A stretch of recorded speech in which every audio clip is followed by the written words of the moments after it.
समुच्चय को निरूपित करने की मुख्यतः हमारे पास दो विधियां। हमने इसको क्या सूचीबद्ध किया है, इसका हल हमको समुच्चय रोस्टर रूप में लिखना है। तो ये क्या आ गया भैया, मेरा समुच्चय निर्माण रूप मेरे तीसरे सवाल का। हेलो दोस्तों, स्वागत है आपका रिविहान में, एक ऐसा प्लेटफॉर्म जहां हम बनाते हैं पर्सनलाइज्ड और इंटरेक्टिव वीडियो लेक्चर्स जो डिजाइन किए जाते हैं सिर्फ और सिर्फ आपके लिए। दोस्तों, हम लोग समुच्चय पढ़ना शुरू कर चुके थे। समुच्चय क्या होता है, उसकी परिभाषा क्या होती है, वो तो हमने अच्छे से देख लिया था।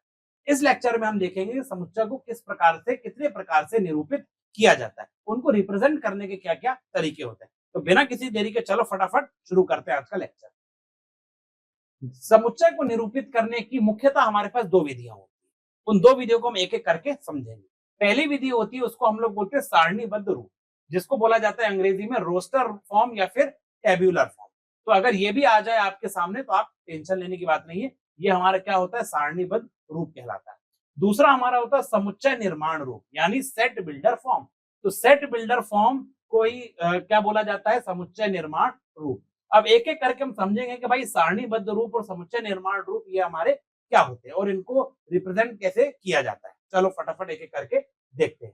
सबसे पहले हम देखते हैं भैया रोस्टर फॉर्म या फिर हमारा सारणीबद्ध रूप, ये क्या होता है।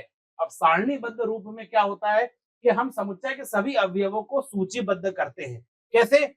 एक दूसरे से हम अलग करने के लिए हम क्या करते हैं, अर्धविराम का इस्तेमाल करते हैं, यानी कॉमा लगाते हैं। और इनको हम लिखते कैसे हैं, इसको हम अपने मझले कोष्ठक में लिखते हैं। ये हमारा मझला कोष्ठक है। ठीक, इसके अगर मान लो इस सेट के अंदर मेरे पास 3 तत्व हैं, तो मैंने लिखे ए बी सी और हर एक तत्व को मैंने कॉमा लगाकर अलग अलग कर दिया। बात समझ में आ गई? तो ये होता है मेरा क्या, सारणीबद्ध रूप। फटाफट इसको पढ़ लेते हैं। सारणीबद्ध रूप में समुच्चय के सभी अवयवों को सूचीबद्ध किया जाता है। हमने इसको क्या सूचीबद्ध किया है, अवयवों को एक दूसरे से अर्धविराम द्वारा पृथक किया जाता है। हम अर्धविराम की सहायता से क्या करेंगे, एक अवयव को दूसरे अवयव से पृथक करेंगे। ठीक, और उन सभी को एक मझले कोष्ठक के भीतर हम लोग लिखते हैं। ये हमारा मझला कोष्ठक, इसके भीतर हमने अपने इसको लिख दिया। इससे क्या समझ में आ गया? अच्छा, सेट को हम लोग हमेशा कैसे लिखते हैं, अंग्रेजी वर्णमाला के बड़े अक्षर से लिखते हैं। तो अगर मैं इसको कैपिटल ए लिख दूं तो ये क्या हो जाएगा, मेरा एक सेट हो जाएगा, एक समुच्चय हो जाएगा। यहाँ पर क्या होगा, मेरे 3 तत्व होगा ए बी और सी, और इनको मैंने अलग अलग कैसे किया, पृथक पृथक कैसे किया, अपने अर्धविराम की सहायता से किया। ठीक है, और उन सभी को एक मझले कोष्ठक के भीतर हम लोग लिखते हैं। 7 से, अब एक उदाहरण ले लेते हैं भाई इसका। 7 से कम सभी सम धन पूर्णांकों के समुच्चय का वर्णन रोस्टर रूप में आप करो। तो देखो हमसे क्या बोला जा रहा है, 7 से कम सभी सम, एक तो सम होंगे वो, दूसरा क्या धन होंगे, और तीसरा क्या पूर्णांक होंगे। ठीक, सम भी है, धन भी है और पूर्णांक भी है। तो लिखना शुरू करते हैं भैया। सम है यानी क्या होगा मेरा, 2 4 6 8 10 12, क्या ये पूरे आएंगे? और भी आगे ऐसे लिखते जाओ। लिखने को तो आप और बहुत सारे लिख दो, लेकिन हमसे बोला क्या है, सम। सम तो हमने लिख दिए। धन, धन है भैया, देखो सारे के सारे पॉजिटिव हैं। पूर्णांकों के समुच्चय का वर्णन रोस्टर रूप में करिए। 7 से कम, 7 से क्या होना चाहिए, वो कम होना चाहिए, यानी केवल 2 4 और 6 ही आएंगे, 8 10 12 इसमें आएंगे नहीं। ठीक है ना। तो अब इसको हमको किसमें लिखना है, हमारे सारणीबद्ध रूप में लिखना है। तो इसको लिखने के लिए हम अपना मंझला कोष्ठक इस्तेमाल करेंगे। ये जितने इसके अवयव है उनको लिखेंगे और इनको पृथक करने के लिए हम क्या, अर्धविराम लगा देंगे। तो ये क्या हो जाएगा, हमारा आंसर। तो आपको समझ में आएगा कि हम लोग अपने समुच्चय को सारणीबद्ध रूप में किस तरह से निरूपित करते हैं। मेरे को उम्मीद है कि आपको अच्छे से क्लियर हो गया होगा। चलिए इससे संबंधित कुछ हम लोग सवाल देखेंगे तो आपको और बेहतर तरीके से समझ में आ जाएगा। पहले कुछ उदाहरण देखते हैं। देखो, संख्या 42 को विभाजित करने वाली सभी प्राकृतिक संख्याओं का समुच्चय। अब देखो 42 हमारी एक संख्या है, उसको विभाजित करने वाली सभी प्राकृत संख्याएं, जितनी भी प्राकृत संख्याएं उसको विभाजित कर रही हैं, हमको उसका समुच्चय लेना है। देखो 42 को हमारी कौन कौन विभाजित कर रही है, 1 2 3 6 7 14 21 42। ये जितने हमारे अंक हैं ये सारे हमारे संख्या 42 को क्या कर रहे हैं, विभाजित करते हैं। अब विभाजित करते हैं तो ये सब क्या है, हमारे और प्राकृत संख्याएं भी है। तो इनको हमने किस रूप में लिख दिया, हमारे सारणीबद्ध रूप में लिख दिया। कैसे? देखो ये हमारे मंझले कोष्ठक हमने लगाए और जितने भी इसके अवयव हैं सब लिखे और बीच में हमने इनको पृथक कैसे किया, अपने अर्धविराम की सहायता से। ठीक है, चलो अगला इंपॉर्टेंट पॉइंट है अंग्रेजी वर्णमाला के सभी स्वरों का समुच्चय। ये देखो भाई ए ई आई ओ यू, हमने क्या बोला था कि ये जितने भी अंग्रेजी वर्णमाला के हमारे अवयव होते हैं, ये जो वॉवेल्स होते हैं हमारे स्वर होते हैं, ये क्या होते हैं, समुच्चय होते हैं, और इनको अगर हम सारणीबद्ध रूप में लिखेंगे तो कैसे लिखेंगे, ये हमने मंझले कोष्ठक लगा और बीच में लिख दिया ए ई आई ओ यू, ठीक है। और इनको अलग अलग कैसे किया हमने, with the help of comma, comma की सहायता से।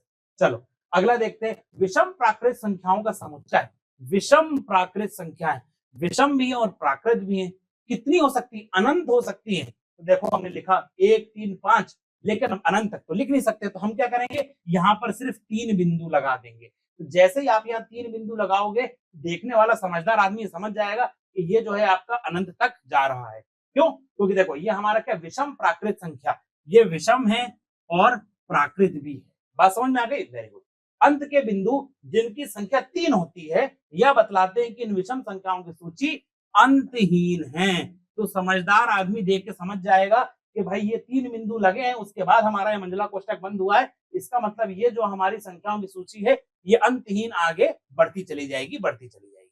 बात समझ में आ गई। तो ये हमारे सारणीबद्ध रूप में अपने समुच्चय को निरूपित करने के कुछ उदाहरण हो गए। अब हम लोग जरा कुछ इससे संबंधित सवाल कर लेते हैं, ध्यान से देखो। पहला सवाल हमारा क्या आ रहा है कि एक हमको समुच्चय दिया हुआ है, x एक पूर्णांक है और x हमारा -3 से लेकर 7 के बीच में, ठीक है। अब देखो ये आपको देखने में अजीब सा लग रहा होगा, सर ये कैसा लिखने का तरीका है।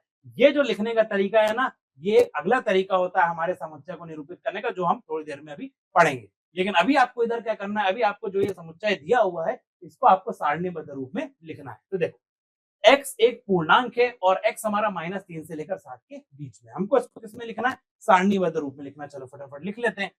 देखो पहला क्वेश्चन का हमारा आंसर क्या हो जाएगा, -3। अच्छा -3 आएगा क्या, हमारा नहीं आएगा, क्यों, क्योंकि यहाँ पर इक्वल टू का निशान नहीं है। तो हमारा सिर्फ क्या आएगा, -2, और क्या है, पूर्णांक भी है, ठीक है। तो -2 -1 0 1 2 3 4 5 और 6, ठीक। तो ये सारे क्या हो गए आपके, ये सारे हो गए वो सारे पूर्णांक जो x हमारा -3 से लेकर 7 के बीच में है, ठीक है। ये हमारा क्या हो गया भैया, सारणीबद्ध रूप में हमने लिख लिया। अब सवाल नंबर 2 देखते हैं। सवाल नंबर 2 बोल रहा है कि एक अभाज्य संख्या x, जो एक अभाज्य संख्या है, जो संख्या 60 का भाजक है और वो संख्या 60 का भाजक भी है। तो अगर हम 60 का एलसीएम लें तो वो क्या क्या आ जाएगा हमारा, वो आ जाएगा हमारा 2 × 2 × 3 × 5, ठीक है ना। अब हमको क्या लेना है, इसका x एक अभाज्य संख्या, जो संख्या 60 का भाजक भी है। अब हमको इसको अगर सारणीबद्ध रूप में लिखना है तो हम कैसे लिखेंगे, ध्यान दो, ये 2 है, ठीक, कॉमा 3 और 5। अब यहाँ पर आपके दिमाग में एक कुविचार आना चाहिए, क्या कुविचार, वो ये कि सर यहाँ पर 2 तो 2 बार लिखा है, आपने एक बार क्यों लिखा है। यही बात मैं आपको समझाना चाह रहा हूँ कि हम अपने समुच्चय में कभी भी संख्याओं को, कभी भी अपने अवयव जो होते हैं उनको रिपीट नहीं करते। तो रिपीट हमको नहीं करना है। इधर 2 बार लिखा हो या 2000 बार लिखा हो, इससे कोई मतलब नहीं है। हम 2 को यहाँ पर एक ही बार लिखे, ठीक है ना। तो 2 3 5 ये हमने क्या लिखा, ये हमने सारे अभाज्य संख्या लिखी जो हमारी 60 की भाजक है, किस रूप में, सारणीबद्ध रूप। बात समझ में आ गई, वेरी गुड। चलो अब हम लोग तीसरा सवाल देखते हैं। तीसरा सवाल हमारा ये कह रहा है, तो ये आपको समझ में आएगा कि हमको रिपीटेशन नहीं करना है, रिपीटेशन नहीं करना है, ठीक है ना, ये दिमाग में रखना।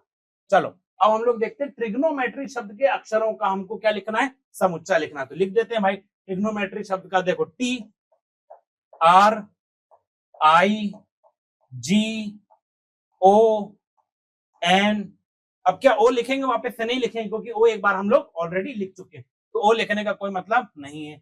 M E लिखेंगे, बिल्कुल लिखेंगे, क्योंकि अभी हमने एक बार भी नहीं लिखा है। E, उसके बाद T नहीं लिखेंगे, R फिर नहीं लिखेंगे, क्योंकि हम लोग पहले से ही लिख चुके हैं और रिपीट हमको नहीं करना है। Y बचता है, Y सिर्फ लिख देंगे। तो ये क्या हो गया हमारा ट्रिग्नोमेट्री। ये हमारा क्या आ गया, सारणीबद्ध रूप में इस सवाल का उत्तर, ठीक। तो हम समुच्चय को किस तरह से सारणीबद्ध रूप में लिखते हैं, आपको समझ में, मेरे को पूरी उम्मीद है अच्छे से आ गया होगा। चलिए आगे बढ़ते हैं। अब हम लोग देखते हैं समुच्चय निर्माण रूप, जिसको सेट बिल्डर फॉर्म भी कहा जाता है। इसको फटाफट पहले पढ़ते हैं। देखो समुच्चय निर्माण रूप में किसी समुच्चय के सभी अवयवों में एक सर्वनिष्ठ गुणधर्म होता है। ये बहुत ही इंपॉर्टेंट चीज है कि ये सर्वनिष्ठ गुणधर्म जो होगा आपका, ये आपके समुच्चय निर्माण विधि, समुच्चय निर्माण रूप में अत्यंत आवश्यक है। जो कि वो जो गुणधर्म होगा वो हमारे समुच्चय के अंदर जितने भी अवयव हैं सिर्फ उन्हीं में पाया जाएगा, और हमारे समुच्चय के भीतर जितने भी हमारे अवयव है सिर्फ और सिर्फ उन्हीं में पाया जाएगा। हमारे समुच्चय के बाहर जो भी अवयव होंगे वो गुणधर्म उनमें नहीं पाया जाएगा। यह आपको दिमाग में रखना है। तो देखो इसको लिखने का तरीका क्या होता है, इसको लिखने का तरीका ये है, लिखने के तरीके से पहले आपको एक उदाहरण देता हूं मैं, कि मान लो एक समुच्चय है हमारे पास, क्या ए ई आई ओ यू, हमको पता है कि ये क्या है, ये हमारे अंग्रेजी वर्णमाला के स्वर है। अच्छी बात है भाई। अच्छा, ये लेकिन हमारे जो सारे अवयव हैं ए ई आई ओ यू, इनका एक सर्वनिष्ठ गुणधर्म क्या है, क्या है कॉमन प्रॉपर्टी, क्या है कॉमन प्रॉपर्टी, ये है कि हमारे अंग्रेजी वर्णमाला के स्वर है। इसके बाहर, इस समुच्चय के बाहर मेरे जितने भी अक्षर होते हैं वो सब अंग्रेजी वर्णमाला के स्वरों में उनकी गिनती नहीं होती है।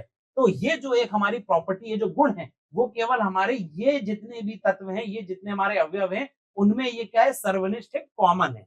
बात समझ में आ गई। तो जब भी हम लोग अपनी समुच्चय निर्माण रूप में अपने अवयव, अपने समुच्चय को लिखेंगे तो उसमें पहला हमारा काम ये रहेगा कि हम कॉमन प्रॉपर्टी तलाश करें, जो उनका सर्वनिष्ठ गुणधर्म है वो पहले हम तलाश करेंगे, फिर उसकी सहायता से ही हम अपने समुच्चय निर्माण रूप को लिखेंगे। बात समझ में आ गई। उदाहरण से इसको समझने का प्रयास करते हैं, ध्यान देना।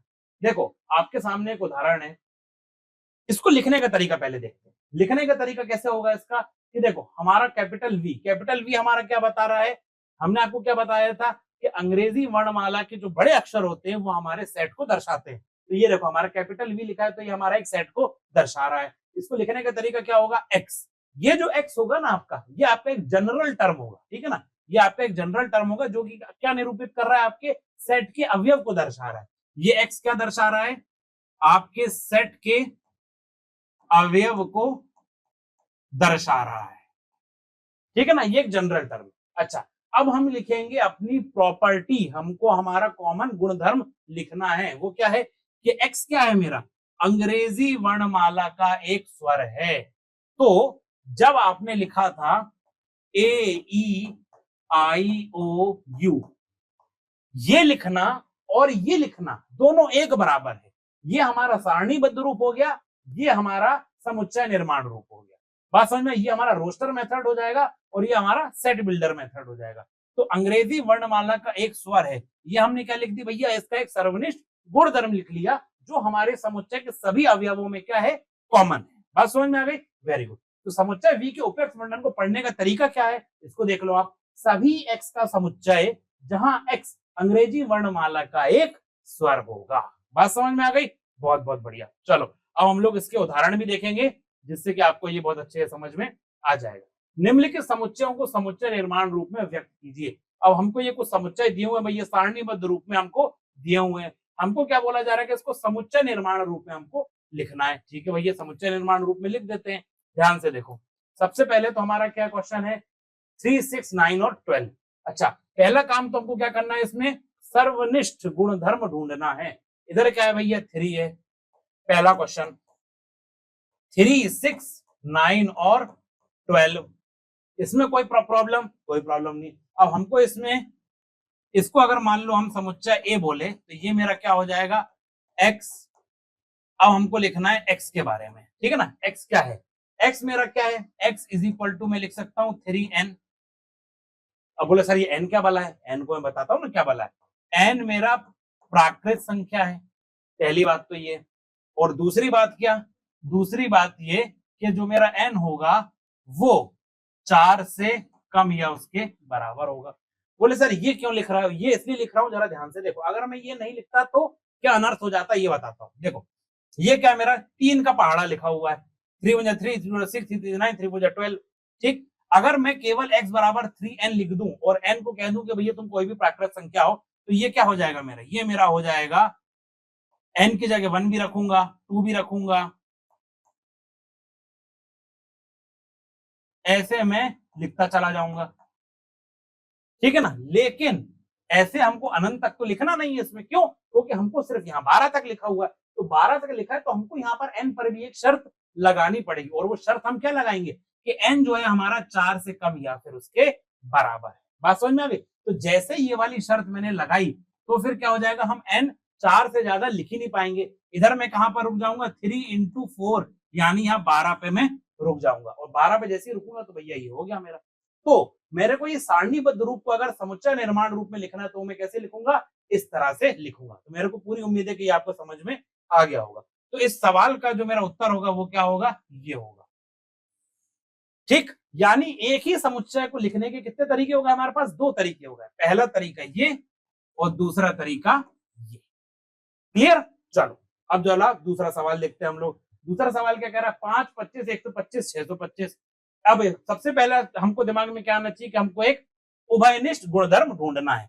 तो देखो जरा ध्यान से देखो इसको, तो ये हमारा क्या हो जाएगा 2, 5, अच्छा 25 का मतलब क्या 5 स्क्वायर, 125 का मतलब क्या 5 क्यूब, और 625 का मतलब क्या 5 की पावर 4। हाँ या ना? बोले सर बात तो सही है। ठीक है भाई, अब बात सही है तो बस आंसर ही आ गया आपका। a इज इक्वल टू क्या हो जाएगा आपका, a इज इक्वल टू आपका हो जाएगा x, जहां x आपका क्या है 5 की घाते n। ठीक, ये 5 की घाते n हो गई, जहां पर n क्या है आपका एक कोई प्राकृत संख्या है। ठीक, लेकिन n जो होगा वो आपका क्या होगा, 4 से छोटा या उसके बराबर होगा। ठीक, अगर आपका n 4 से छोटा या उसके बराबर है तो देखो ये क्या हो जाएगा मेरा 5 की घाते 1, 5 की घाते 2 भी आ जाएगी, 5 की घाते 3 और 5 की घाते 4। ठीक, n प्राकृत संख्या, और प्राकृत संख्या मेरी कहां से शुरू होती है, 1 से शुरू होती है। तो मैं 1 से शुरू करूंगा, 2, 3 और 4। ये मतलब मेरा क्या हो जाएगा, जो मुझे सवाल दिया है उस पर ये फिट बैठ जाएगा। तो मेरा जो समुच्चय निर्माण रूप है वो क्या आ गया मेरा, वो आ गया कुछ इस प्रकार से। बात समझ में आ गई? चलो ये होगा हमारा दूसरा सवाल। अब हम तीसरा सवाल देखते हैं। तीसरा सवाल हमारा कह रहा है क्या 1, 4, 9 ये कहां तक है, 100 तक है। तो देखो ये हो जाएगा मेरा, अगर मैं इसको जरा ध्यान से देखूं, मेरी कॉमन प्रॉपर्टी क्या है, कॉमन प्रॉपर्टी मेरी ये है 1, 4 क्या होगा मेरा 2 का वर्ग, ठीक है, 9 क्या होगा मेरा 3 का वर्ग। हाँ या ना? ठीक है भाई। ऐसे ही अगर आप देखो तो ये 100 क्या हो जाएगा मेरा 10 का वर्ग होगा ना, हो गया भैया 10 का वर्ग। ठीक है, अच्छा अब मैं इसको किस में लिखूंगा, अपने समुच्चय निर्माण रूप में लिखूंगा। तो समुच्चय निर्माण रूप में जैसे ही लिखूंगा तो ये क्या हो जाएगा मेरा, set A is equal to x, जहां एक्स क्या है मेरा, एक्स है मेरा एन का स्क्वायर, ठीक, एन का वर्ग। अब ये एन क्या होगा मेरा, एन होगा मेरा कोई भी प्राकृत संख्या, लेकिन वो जो मेरा एन होगा वो 1 से 10 के बीच में ही होगा।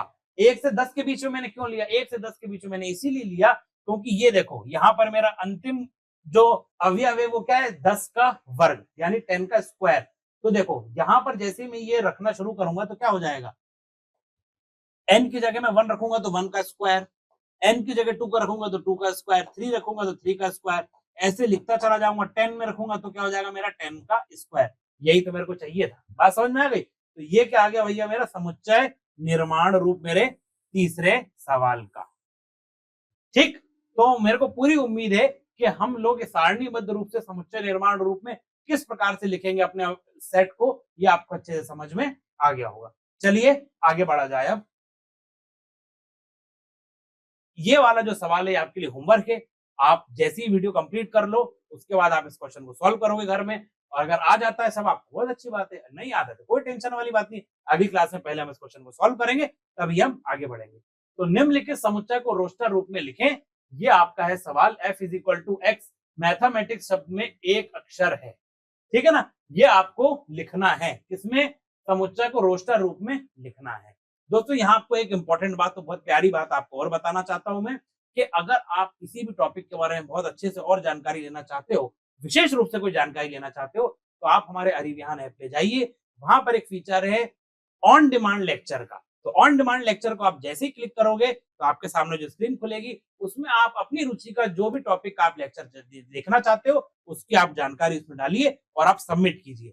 और एक खास बात और, आप उसमें लेवल भी चेक कर सकते हो कि आप इजी लेवल का जानकारी चाहते हो, उसमें हार्ड लेवल की चाहते हो, मीडियम लेवल की चाहते हो, या फिर आप बोर्ड लेवल का चाहते हो या जेई लेवल का चाहते हो। या आप जो भी उसमें जानकारी फिट करोगे, फिर आप सबमिट बटन दबाओगे तो मिनटों में आपका वीडियो लेक्चर बनकर तैयार हो जाएगा, जिससे कि आप आपकी तैयारी में आपको बहुत हेल्प मिलेगी। तो हमें चलो दोस्तों, फिर मिलते हैं हम लोग नेक्स्ट लेक्चर में। मैं उम्मीद करता हूँ यह लेक्चर आपको पसंद आया होगा। धन्यवाद। नीट की एग्जाम भी टफ होती जा रही है आजकल, 25 लाख बच्चे एग्जाम दे रही है। कंपटीशन बढ़ते ही जा रहा है। हाँ यार, संदीप भैया, हम्म? YouTube पर तो बस 3-4 लेक्चर ही अवेलेबल है, तो बाकी के चैप्टर्स कहाँ पढूं? बाकी के लेक्चर्स के लिए अरिवहन एप्लीकेशन डाउनलोड कर लो ना, वहाँ पर लेक्चर्स भी मिलेंगे और हर चैप्टर की प्रैक्टिस प्रॉब्लम भी। तो फिर मेरे डाउट्स का क्या? डाउट्स के लिए आस्क बटन है ना, आस्क बटन का यूज करके अपने सारे डाउट्स पूछ लो, इंस्टेंट सॉल्यूशन पाओ कहीं भी कभी भी। तो आप भी अभी डाउनलोड करिए अरिवहन एप्लीकेशन।